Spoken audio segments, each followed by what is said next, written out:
Boa noite e a paz do Senhor Jesus esteja com todos. Vamos dar início à nossa reunião, a nossa última reunião de oração deste ano. Mas, como sempre fazemos, vamos meditar na palavra de Deus e posteriormente orarmos conforme a orientação do Espírito Santo.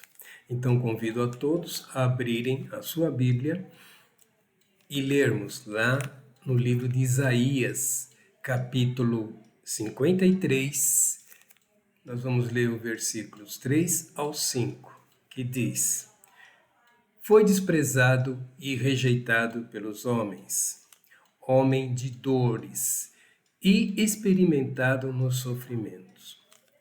E como um de quem os homens escondiam o rosto, foi desprezado, e não lhe demos nenhuma importância. Verdadeiramente ele tomou sobre si as nossas enfermidades e levou sobre si nossas dores, e nós o consideramos aflito, ferido por Deus e oprimido. Mas ele foi ferido por causa das nossas transgressões e esmagado por causa das nossas maldades. O castigo que nos traz a paz estava sobre ele, e por seus ferimentos fomos sarados. Amém. Vamos orar. Pai Celeste, Deus Altíssimo, mais uma vez nós nos reunimos em nome do Senhor Jesus Cristo para meditarmos na Tua Palavra e também estarmos orando conforme o Teu Santo Espírito nos orienta. Fala conosco, ó Deus, e dirige as nossas orações. Pedimos em nome do Senhor Jesus Cristo, para a honra e glória do Teu santo nome. Amém. Então, o profeta Isaías falou ao povo a respeito de um rei que viria futuramente, que traria esperança e salvação. Profecia que, como sabemos, se referia ao Senhor Jesus Cristo. E nesta época, o Natal, onde se celebra em grande parte do mundo, muitas festas, trocas de presentes, confraternizações nos vários segmentos, quer sejam em organizações profissionais, escolares, sociais e até mesmo religiosas. Vemos também os estabelecimentos das mais variadas atividades, na sua maioria, são enfeitados. Os shoppings e as suas respectivas lojas também são enfeitados e fazem para atraírem as pessoas para as suas compras. E também um grande número de residências enfeitadas, iluminadas, com lâmpadas e enfeites coloridos. Mas hoje, a pergunta que se faz aos cristãos e para a nossa meditação dessa noite é a seguinte: o porquê celebramos o Natal? Quando fazemos essa pergunta aos cristãos da atualidade, a resposta quase sempre é imediata e os versículos que lemos são citados. Porém, como temos aprendido, não basta citarmos a palavra de Deus sem compreensão e isso guiado pelo Espírito Santo. O que torna toda a palavra de Deus uma realidade em nossas vidas é a ação do Espírito Santo. Para nós, cristãos, devemos sim comemorarmos o Natal, mas com entendimento e principalmente gratidão. E como lemos lá em Isaías, mas ele foi ferido por causa das nossas transgressões e esmagado por causa das nossas maldades. Que fica frisado, nossas transgressões, nossas maldades. E o castigo, que nos traz a paz, estava sobre ele, e por seus ferimentos fomos sarados. Existem diversos símbolos que representam o Natal e alguns costumes que não são bíblicos, mas também não tem nenhuma importância usá-los. Mas o que realmente importa é a consciência de que Jesus, o nosso Deus eterno, veio em carne como homem, morrendo na cruz, mas ressurreto, para nos resgatar da morte e nos conceder evidentemente sem mérito algum da nossa parte, a vida eterna com Ele. Então, creio que o cristão deva sim comemorar o Natal, ou seja, o nascimento de Jesus Cristo, o nosso Salvador. Porém, também lembrarmos com gratidão a sua morte em nosso lugar e a sua ressurreição, glorificando ao Senhor sob a direção do Espírito Santo. É isso, a nossa celebração do Natal deve glorificar ao Senhor nosso Deus. E também, para a nossa meditação, gostaria de ler com os irmãos o texto da palavra de Deus, também Isaías, no capítulo 9, versículos 6 e 7, que diz: porque um menino nos nasceu, um filho nos foi concedido. O governo está sobre os seus ombros e o seu nome será Maravilhoso Conselheiro, Deus Forte, Pai Eterno, Príncipe da Paz. O seu domínio aumentará e haverá paz sem fim sobre o trono de Davi e sobre o seu reino, para estabelecê-lo e firmá-lo em retidão e em justiça, desde agora e para sempre. O zelo do Senhor dos Exércitos fará isso. Então vamos meditar em alguns pontos desse trecho da palavra de Deus que nós lemos. Um filho nos foi concedido. E nos evangelhos vemos o cumprimento desta gloriosa e maravilhosa profecia. Em João capítulo 1, versículo 14, que diz: e o Verbo se fez carne e habitou entre nós, pleno de graça e de verdade. E vimos a sua glória como a glória do unigênito do Pai. Então nós vemos o Deus Criador de todas as coisas veio em carne como homem, limitando-se no corpo humano, demonstrando humildade e obediência a Deus Pai, e mostrando o seu infinito amor e misericórdia em cumprimento ao plano do Senhor nosso Deus. Outra coisa que diz, o governo está sobre os seus ombros. Então devemos reconhecer o governar de Jesus Cristo sobre toda a nossa vida, reconhecendo a autoridade dele sobre nós, e então nos deixarmos ser transformados, nos deixarmos sermos guiados pelo seu Santo Espírito em todo o tempo. E isso nós o faremos em amor e gratidão, como meditamos na semana passada. Ou seja, conscientes que o seu governo é eterno. Como na oração que Jesus ensinou aos seus discípulos e que conhecemos muito bem, lá em Mateus capítulo 6, versículo 9 e 10, que diz: portanto, orai deste modo: Pai nosso que estás no céu, santificado seja o teu nome. Venha a nós o teu reino. Seja feita a tua vontade, assim na terra como no céu. Ou seja, venha a nós o governo do Senhor Jesus Cristo. Outra coisa diz assim: o seu nome será Maravilhoso Conselheiro.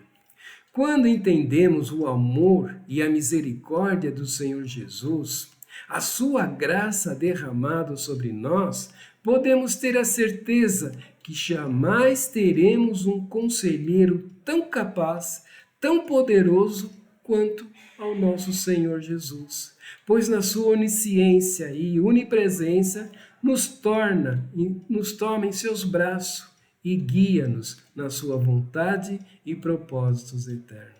Como lemos lá em João capítulo 8, versículos 31 e 32, que diz: Jesus dizia aos judeus que haviam crido nele: se permanecerdes na minha palavra, sereis verdadeiramente meus discípulos e conhecereis a verdade, e a verdade vos libertará. Amém? Um outro texto que nós lemos em Isaías diz: o seu nome será Deus Forte.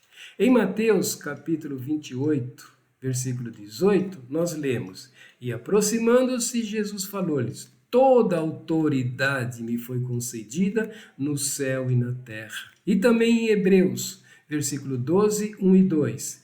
Portanto, também nós, rodeados de tão grande nuvem de testemunhas, depois de eliminar tudo o que nos impede de prosseguir e o pecado que nos assedia, corramos com perseverança a corrida que nos está proposta. Como? Fixando os olhos em Jesus, o autor e consumador da nossa fé, o qual, por causa da alegria que lhe estava proposta, suportou a cruz e, não fazendo caso da vergonha que sofreu, está assentado à direita do trono de Deus. Esse é o nosso Deus forte, o nosso Senhor Jesus Cristo que cuida. A nossa fé é dom de Deus, é fruto do Espírito Santo operando em nós. E essa fé, ela se solidifica quando fixamos os olhos em Jesus, como nós lemos nesse trecho de Efésios. Mas o grande problema é que em muitas ocasiões agimos das nossas maneiras, ou seja, tirando os olhos de Jesus, e então consideramos algumas situações muito difíceis ou até mesmo impossíveis de resolver. E isso porque esquecemos de deixar Jesus dirigir a nossa vida. E em muitas ocasiões dizemos que a nossa fé é pequena. O que na realidade, ela é menos ainda, ela não existe. Ou seja, nós medimos a fé que Jesus nos concede através das nossas limitações. E assim também vamos limitar a fé que vem de um relacionamento sincero com o Senhor Jesus.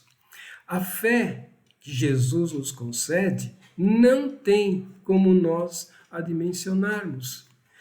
E isso fica claro quando nós lemos em Mateus capítulo 17, versículos 19 e 20, que diz: mais tarde, os discípulos, aproximando de Jesus em particular, perguntaram-lhe: por que não conseguimos expulsá-los? E ele lhes disse: por causa da vossa pequena fé. Pois em verdade vos digo que se tivesse fé do tamanho de um grão de mostarda, direis a esse monte: passa daqui para lá, e ele passará. E nada vos será impossível. Então, a fé que opera em nós, concedida por Jesus Cristo, é imensurável. Evidentemente, quando realizamos tudo em nome do Senhor Jesus Cristo, para a sua honra e para a sua glória, conforme os propósitos de Deus. Lemos também Isaías: o seu nome será Pai Eterno. Lemos lá em João capítulo 10, versículo 28 ao 30, que diz assim: dou-lhes a vida eterna e jamais perecerão, e ninguém as arrancará da minha mão. Meu Pai, que as deu a mim, é maior do que todos, e ninguém pode arrancá-las da mão de meu Pai. Eu e o Pai somos um. Jesus é o nosso Deus, é o nosso Pai eterno. O seu nome, também está escrito em Isaías, o seu nome será Príncipe da Paz.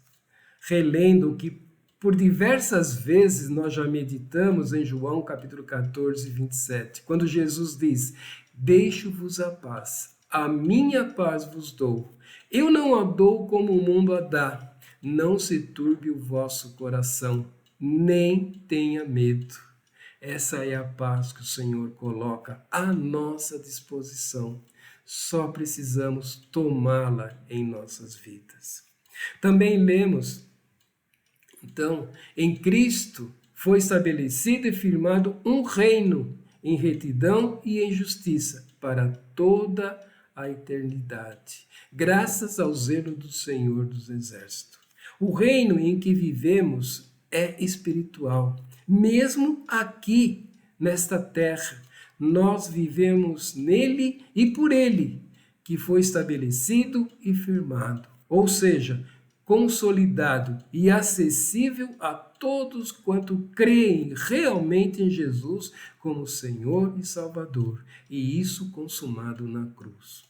E isso porque o Senhor nos ama, Ele zela e cuida de nós em todo o tempo.